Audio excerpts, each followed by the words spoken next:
Hi, thanks for joining me. Mindy Mandell here. So today I'm going to go on to talk about Book 4 of Plato's Laws. Now we're going to see that at the end of Book 4, our Athenian stranger is going to announce we've come to the end of what he's calling the prelude, and we've gotten to the true laws. So let's see how we get there. All of the translations I'm using, by the way, throughout the laws are from Robert Gregg Bury.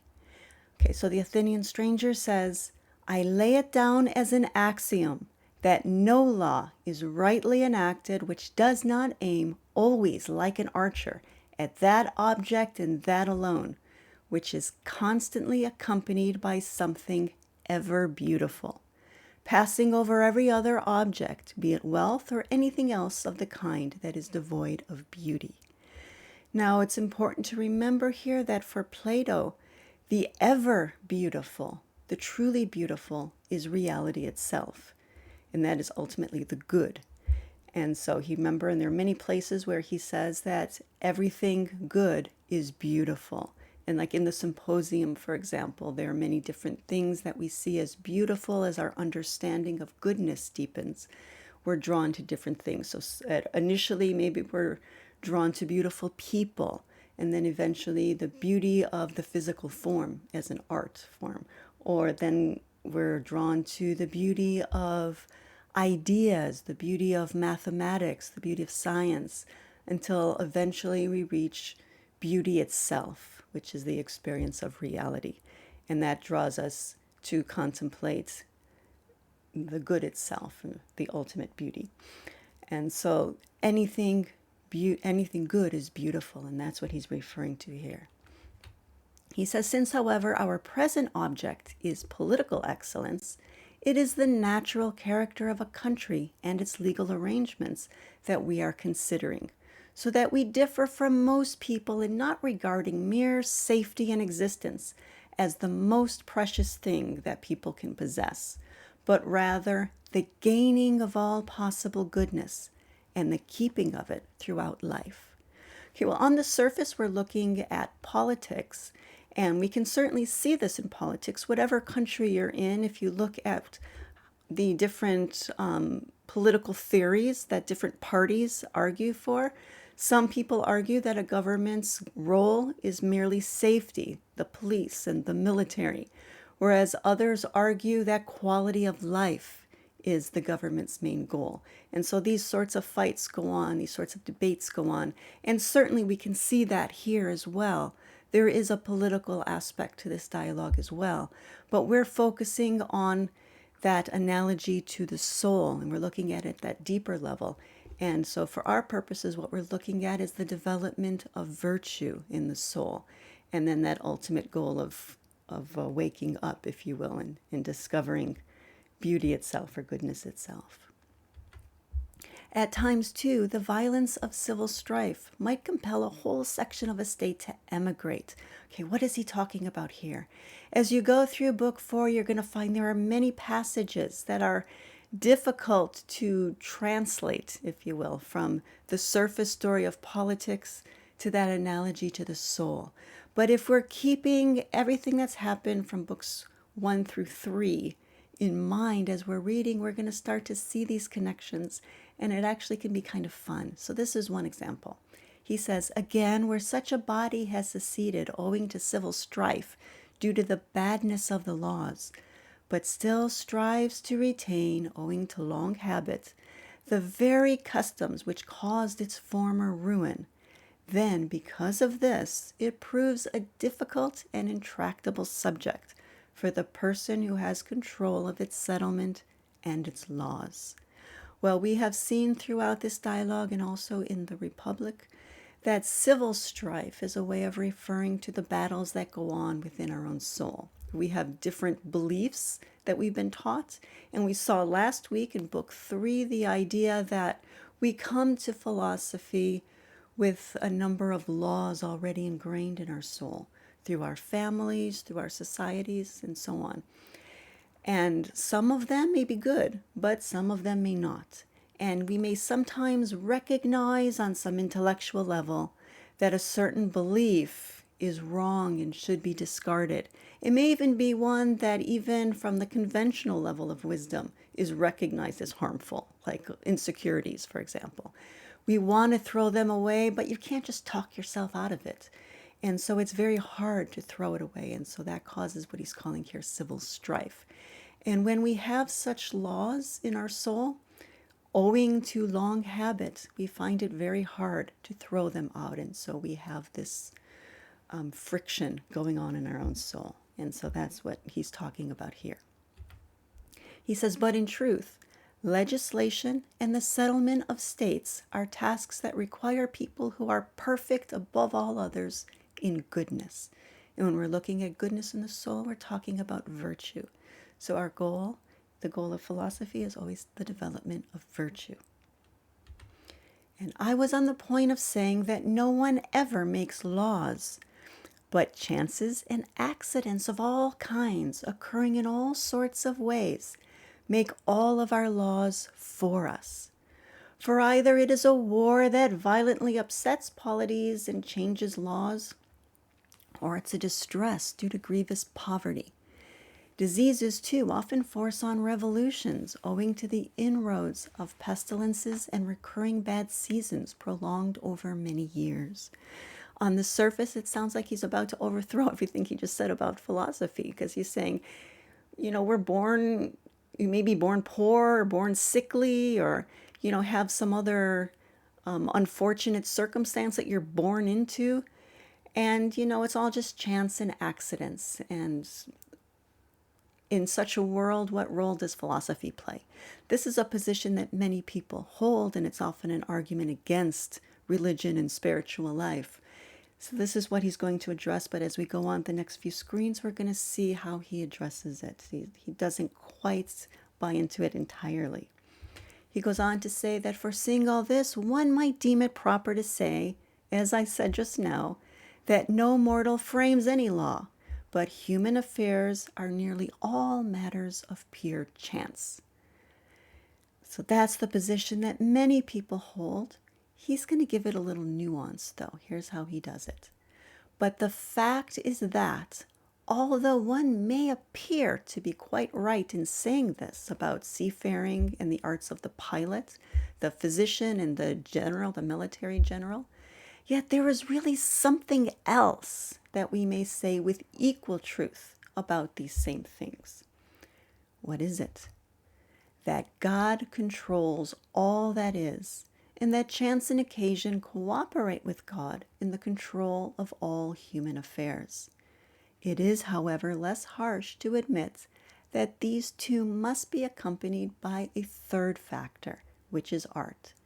For that the pilot's art should cooperate with occasion, well, verily I, for one, should esteem that a great advantage. Is it not so? And it is. Okay, now, of course, here the pilot, he's talking about the pilot of a ship, because this is long before airplanes. And what he's saying here is that he does recognize the role of chance and occasion in our lives. And yet he's saying it's more nuanced than just saying it's an either or.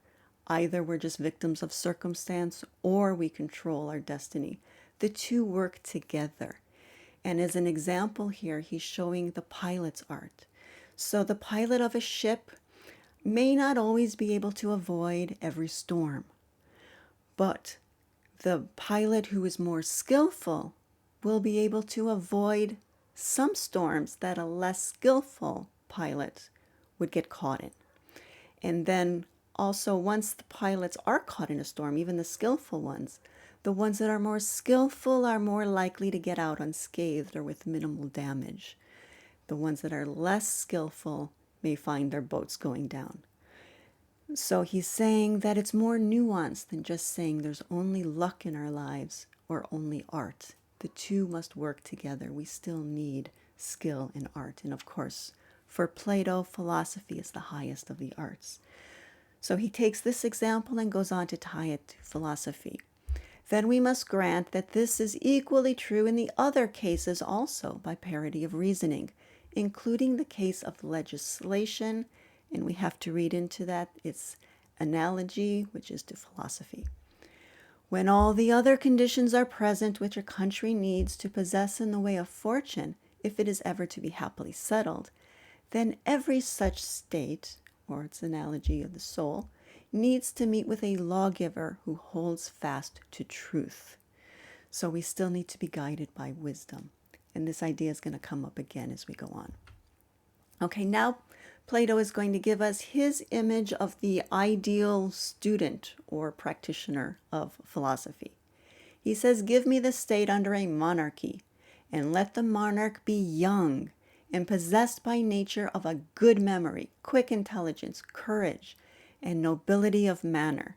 And let that quality which we formerly mentioned as the necessary accompaniment of all the parts of virtue attend now also on our monarch's soul, if the rest of his qualities are to be of any value. Temperance, as I think, Megillus, is what the stranger indicates as the necessary accompaniment." Okay, so here notice he's focusing on the monarchy, which of course in the soul means the wisdom-loving part of the soul that is going to guide the soul, the philosopher king, as he called it in the Republic. And he's saying that we need youth and good memory, quick intelligence, courage, nobility of manner, and temperance. And Clinias asks, "You are talking about temperance, is it not?" "Yes, Clinias, temperance. That is of the ordinary kind, not the kind men mean when they use academic language and identify temperance with wisdom, but that kind which by natural instinct springs up at birth in children and animals, so that some are not incontinent while others continent in respect of pleasures. And of this we said that, when isolated from the numerous so-called goods, it was of no account." So this is the state of mind or the character of the person when they first come to philosophy. So they haven't yet developed temperance, as Plato was talking about it as one of the virtues. They haven't yet developed it, but they do have that natural instinct that is going to make them take to temperance more easily. And he says, "Let our monarch then possess this natural quality in addition to the other qualities mentioned, if the state is to acquire in the quickest and best way possible the constitution it needs for the happiest kind of life. For there does not exist, nor could there ever arise, a quicker and better form of constitution than this." So the happiest kind of life for Plato and for our Athenian stranger is the life of wisdom and temperance. It's not about wealth or about status in society or fame, nothing like that. Now he's going to take it even further. "It is quite easy to perceive at least this, Clinias, that the facts stand by nature's ordinance in the way described." "In what way do you mean?" And so now Clinias is going to give us a nice summary of this ideal practitioner. "On condition, do you say, that there should be a monarch who is young, temperate, quick at learning, with a good memory, brave, and of noble manner?" "Yes," the Athenian stranger says, and he's going to add one more thing: fortunate.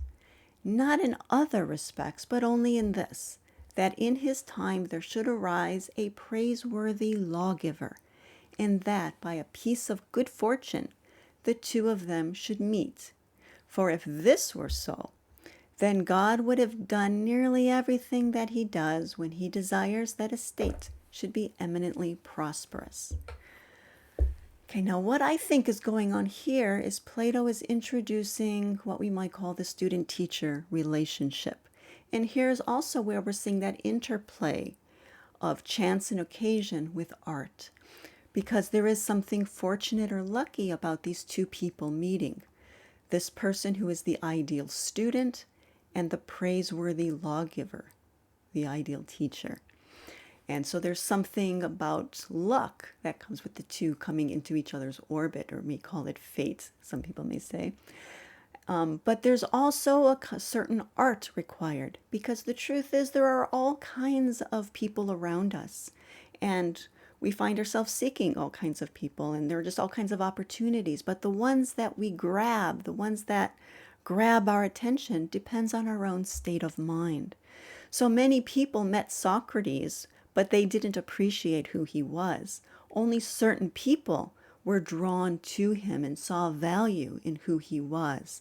And so there's art as well as chance in this meeting and in these two people coming together.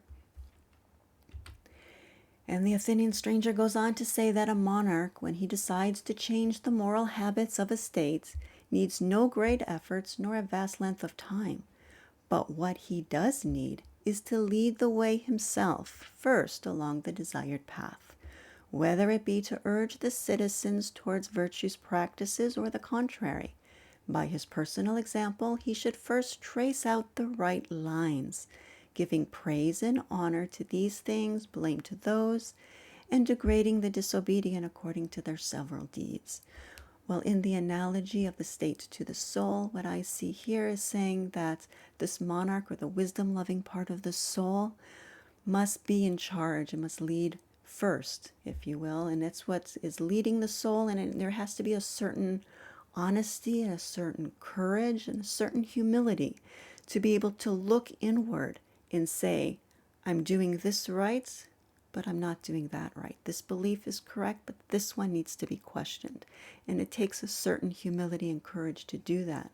But that is what we need to do once we make the decision that we want to change the moral habits of our soul. Okay, let none, my friends, persuade us that a state could ever change its laws more quickly or more easily by any other way than by the personal guidance of the rulers. No such thing could ever occur, either now or hereafter. So this is the only way to do it. It's not by joining a certain group or spending money on this program or that one, or, people do all kinds of things to try to make themselves happy or to find happiness. They join a course, they travel the world, they spend all kinds of money, they do all kinds of things. But all you really have to do is turn inward. And I've heard spiritual teachers of other systems say this as well, that people will do anything and everything before doing this one thing that they most need to do. And here he says it again. Whenever the greatest power coincides in a person with wisdom and temperance, then the germ of the best polity and of the best laws is planted. But in no other way will it ever come about. Regard this as a myth oracally uttered, and let us take it as proved that the rise of a well-governed state is in one way difficult, but in another way, given that is the conditions that we've mentioned, it is easier by far and quicker than anything else, no doubt. So this is the only way to do it, but there is a sense in which, of course, it's quite difficult. Okay, now let us apply that oracle to your state or your soul. And so try, like gray-bearded boys, to model its laws by our discourse. Yes, let us proceed and delay no longer. So here we have a transition. Long ages before even those cities existed whose formation we described above, there existed in the time of Kronos, it is said, a most prosperous government and settlement, on which the best of the states now existed is modeled. So here we have a throwback to the Age of Kronos, which was a myth in the Statesman, or Politicus by some translators. And so we're going to look at this Age of Kronos and what it is. He says, well then, tradition tells us how blissful was the life of people in that age, furnished with everything in abundance and of spontaneous growth. And the cause thereof is said to have been this: Kronos was aware of the fact that no human being, as we have explained, is capable of having irresponsible control of all human affairs without becoming filled with pride and injustice. So, pondering this fact, he then appointed as kings and rulers of our cities, not people, but beings of a race that was nobler and more divine, namely daimons. Okay, now what is the Age of Kronos? Well, what we see in the dialogue Statesman is that in this myth, the Age of Kronos refers to the realm of mind, whereas our physical world is said to be under the reign of Zeus. It's the Age of Zeus. And so in the allegory of the cave, the parallels would be that the world inside the cave is the Age of Zeus. Once you get out of the cave into the upper world, you're in the Age of Kronos. So even if you're not yet fully awake, if you're still able to operate in that realm of mind, you're connected, by able to participate in nous, intellect, then you are operating in the Age of Kronos.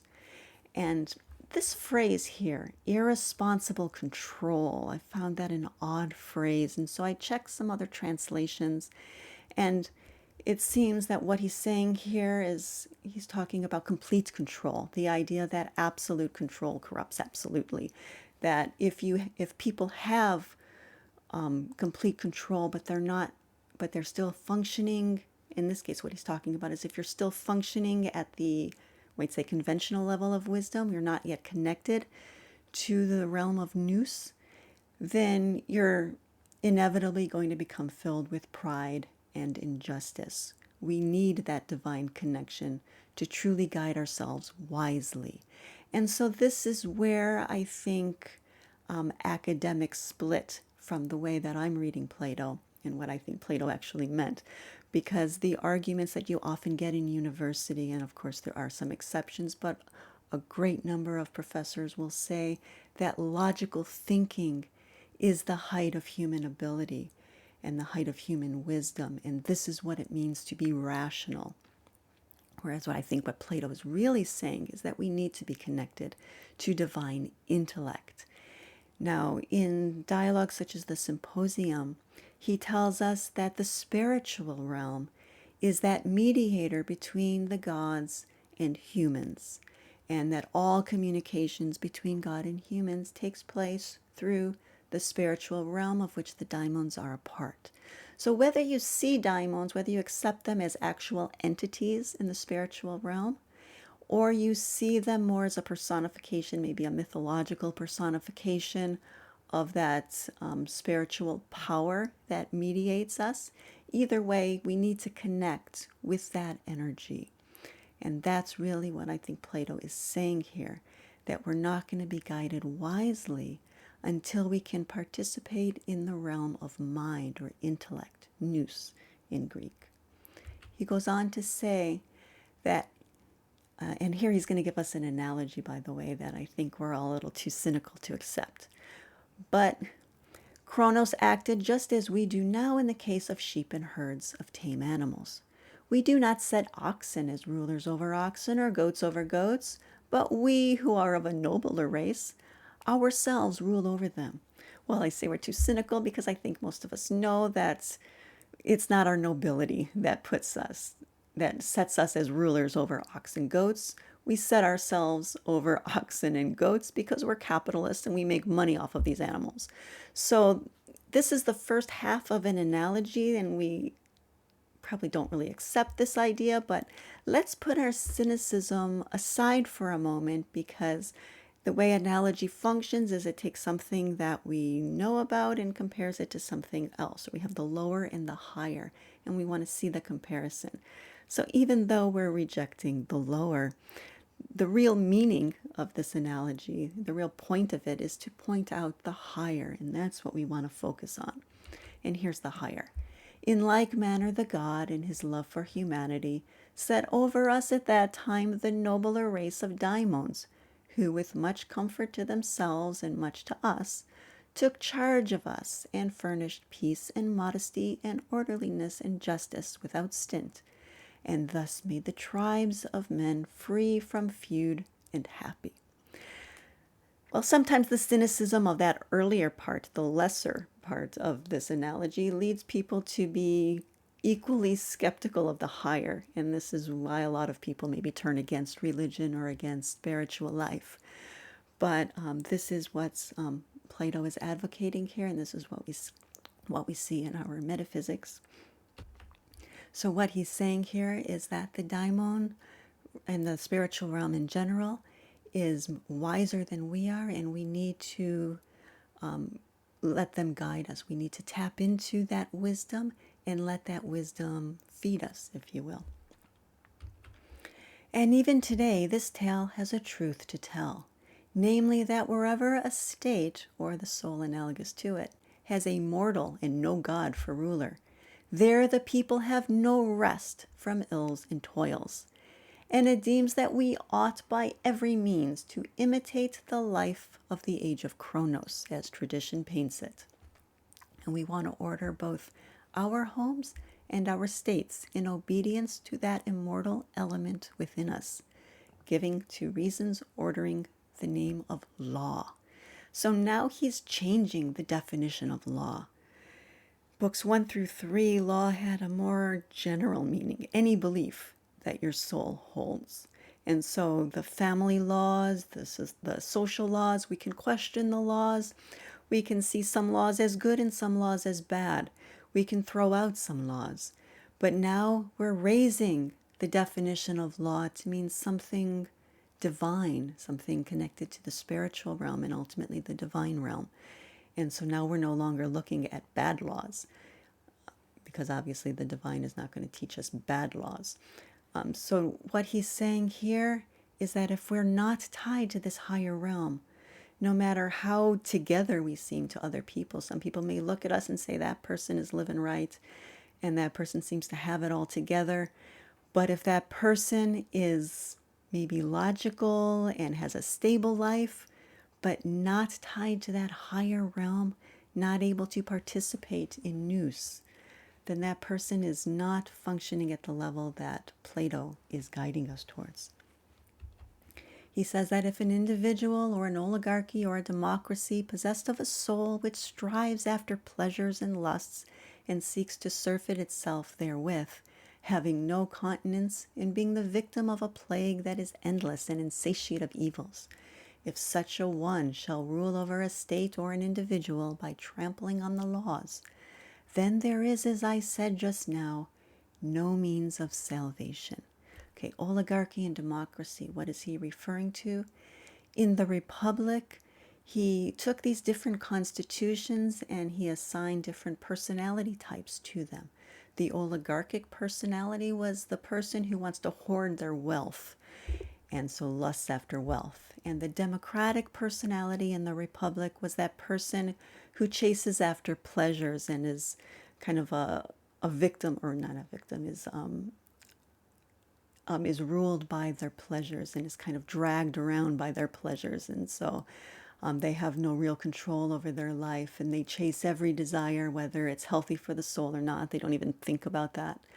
They're just chasing after experience and after pleasure and after the next high. So those are the two personality types that he's pulling out here. And those people will find no means of salvation.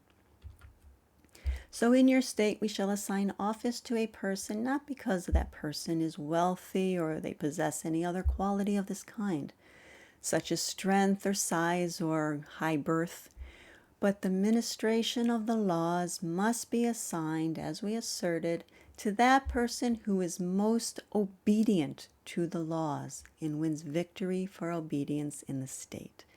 So in the analogy to the soul, the person who is obedient to the laws, that person who is able to access the wisdom of nous and respects that wisdom and is able to carry that into the soul, win victory for the obedience in the soul, meaning guide their soul by this wisdom, let it lead them.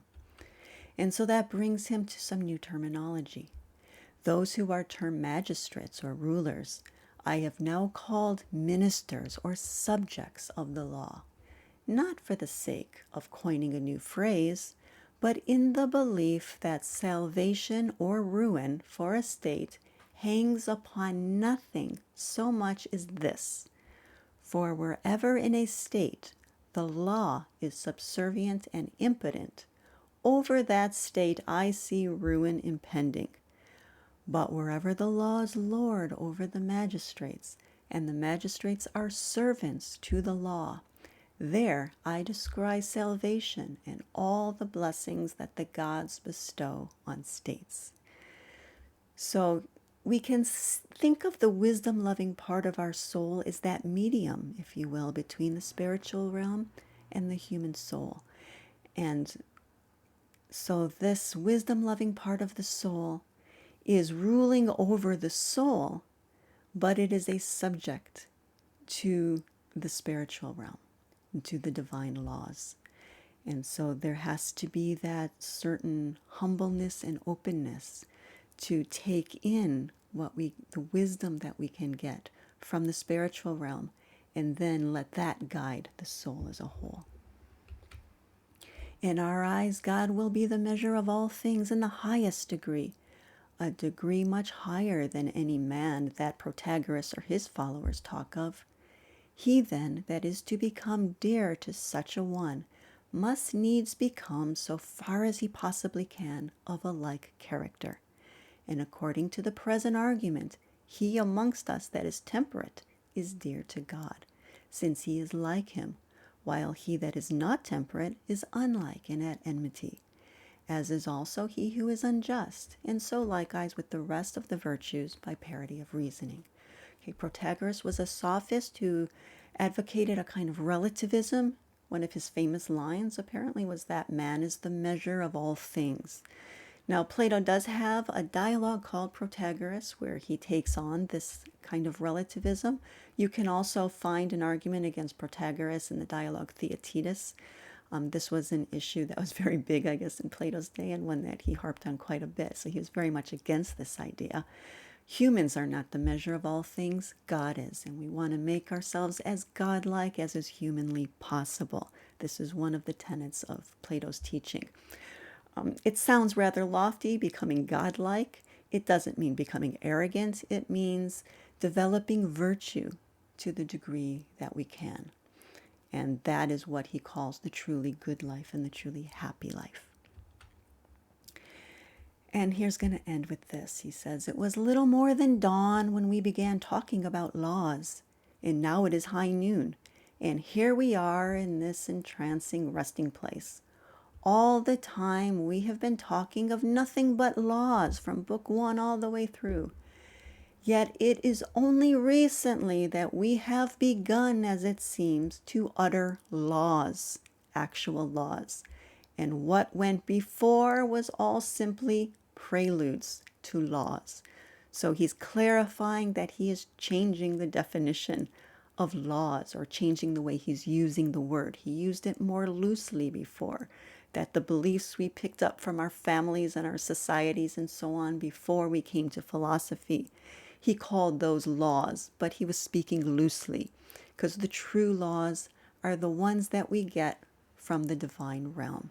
And so what he's saying here is that even if you've been doing philosophy all your life and you've been interested in all the things that Plato talks about or writes about, you've been interested in metaphysics for years and years, if you're not tied in to, if you're not connected and participating in the realm of nous, then you're only talking about laws and talking about philosophy.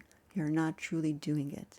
That is the prelude to philosophy. I mean, in a sense, of course, we can say we're still doing philosophy, but there is a sense in which we can say that's really just the prelude to doing true philosophy or truly knowing the laws. We have to tie into this higher realm. And so that is really our goal. And that brings us to the end of book 4. As always, if you like what you see, I'd always appreciate a thumbs up. And if you have any questions or comments, feel free to leave them below. There's also an email address in the box, in the description box below.